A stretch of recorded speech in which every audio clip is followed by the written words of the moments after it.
ونداء الحق يتلى إن بعد العسر يسرا. لا معنى للحياة إذا فقد العبد الأمل، إذا فقد الثقة بالله. ما أتعس الحياة إذا سيطرت عليك تلك الأفكار السوداوية. قم وأوقد قناديل الأمل من جديد وقل: وعجلت إليك ربي لترضى. مرحبا بالمتفائلين من جديد.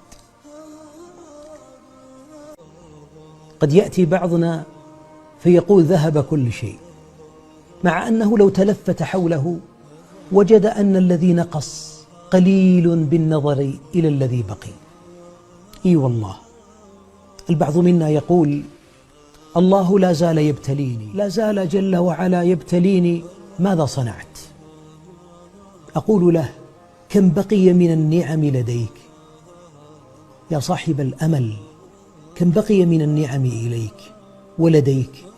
لا زلت مسلم وغيرك كافر، وتنظر وغيرك أعمى، وتسمع وغيرك أصم، وكلاك تعمل وغيرك ينتظر دوره في غسيل الكلى. ألا تخرج الحمد لله من شغاف قلبك؟ قولوا الحمد لله.